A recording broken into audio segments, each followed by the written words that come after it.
Bismillahirrahmanirrahim. Baik. Alhamdulillah. Sebentar ya.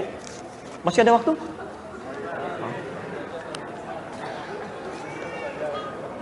Saya pernah mendengar seorang teman mengatakan dari gurunya bahwa seorang yang ingin mencampur adukan madhab dapat dihukumi haram. Pertanyaan saya, bagaimanakah seharusnya pemahaman yang benar akan hal ini sesuai syariat? Tadi malam kami terangkan madhab, kami terangkan manhaj, dan kita telah sama-sama belajar insyaAllah ya. Baik, teman-teman sekalian, manhaj itu semua ketentuan yang berasal dari Nabi.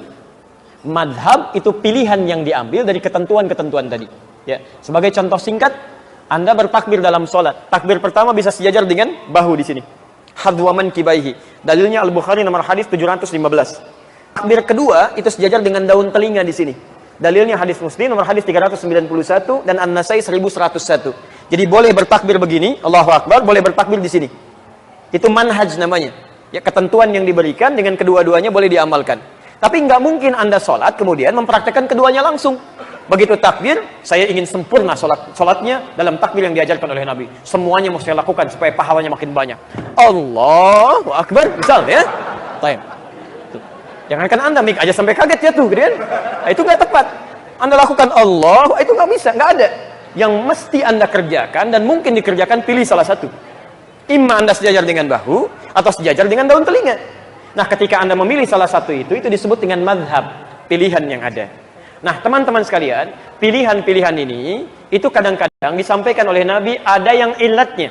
Ilat itu sebab pilihan turun berdasarkan kondisi-kondisi tertentu. Misal, ada kondisi darurat, ada saat safar. Saat safar antum boleh qashar kan? Dari yang 4 rakaat jadi 2 rakaat kan? Makanya salat sunnahnya ditiadakan di sini. Awas, hati-hati ya, hati-hati.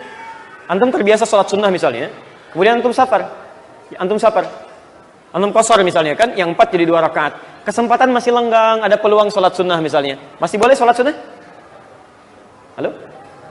Oh, ya nggak usah, jangan terlampau soleh. Awas, nggak usah dikerjakan, nggak usah. Yang fardu aja antum turunkan jadi 2, 4 jadi 2. Kenapa antum tambah dengan sunnah lagi? Saat Anda tidak mengerjakan salat sunnah itu, pahala salat sunnahnya sudah dituliskan. Itu hadisnya sahih di Al-Bukhari. Idza maridul abdu aw safar kutiba lahu mithla ma kana alaihi muqiman sahihan. Kalau seorang hamba punya uzur, bahkan dia safar tidak mengerjakan amalan rutinnya, yang 4 jadi 2, yang sunnah nggak dikerjakan, itu pahala konsistensi amalan sebelumnya sudah dituliskan walaupun tidak dikerjakan. Nah, kadang-kadang orang safar ini bacaan-bacanya dipendek. Doa istiftah atau iftitah itu ada 12 doa. Dari yang paling panjang sampai yang paling pendek. Ya. Yang panjang misalnya, ya, yang wajjahtu wajhiya lilladzi fataras samawati wal arda dan seterusnya, itu di hadis Muslim nomor hadis 1848 dari Ali bin Abi Thalib. Ada yang baca Allahumma ba'id baini wa baina khatayaya di Al-Bukhari nomor hadis 711. Tapi ada juga yang pendek. Allahu Akbar kabira, alhamdulillahi katsira. Ada yang a'udzubillahi samil alim minasyaitonir rajim. Ada yang subhanadzil mulki wal malakut wa izzati waz jabarut. Ya. Baik, dalam keadaan antum terburu-buru, safar, darurat, Anda bisa memilih yang paling pendek. Duduk di antara 2 sujud misalnya. Kan bacaannya ada yang panjang sampai 7 bacaan. Rabbighfirli warhamni wajburni warfa'ni dan seterusnya. Tapi ada pilihan yang pendek. Rabbighfirli.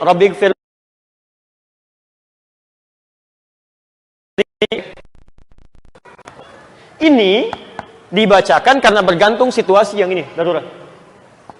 Yang jadi masalah, yang dilarang itu adalah ada orang yang dalam kondisi normal sengaja mengambil campur adukan madhab dicampur adukan, yang ini ngambil yang ini untuk ringannya saja supaya cepat menuntaskan sholat.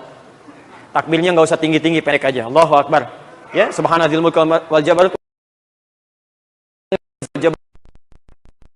Itu baca surat yang paling pendek, ya, inna a'tainakal kautsar fasholli rabbika wanhar nasyani'aka wal abtar. Kemudian dia ruku, subhana rabbiyal azim wa bihamdi, sami'allahu liman hamidah, subhana rabbiyal a'la, rabbighfirli. Pengen cepat selesai. Allahu Akbar. Salat 23 rakaat 7 menit. Allahu Akbar, Allahu Akbar, Allahu Akbar, Allahu Akbar. La haula wala quwwata illa billah. Ini yang disebut dengan talfiq namanya. Talfiq. mencampur adukan mazhab-mazhab yang ada hanya untuk mengambil keringanan-keringanan supaya nyantai dalam ibadah tapi tidak khusyuk dalam menunaikannya. Ini yang haram. Tapi kalau Anda misalnya mengambil pendapat terkuat yang Anda pandang kuat untuk diamalkan dalam keseharian, itu boleh. Boleh. Misal, doanya kan banyak, Anda mengambil yang Allahumma ba'id misalnya.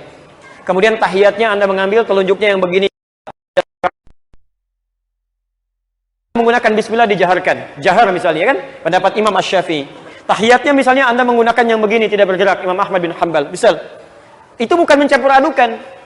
Anda pelajari, lihat pendapatnya, oh ini yang paling kuat. Mengambil pendapat yang paling kuat itu disebut dengan tarjih namanya. Tarjih. Tarjih. Beda dengan talfik, itu lain. Nah, maka kalau seperti ini diperkenankan.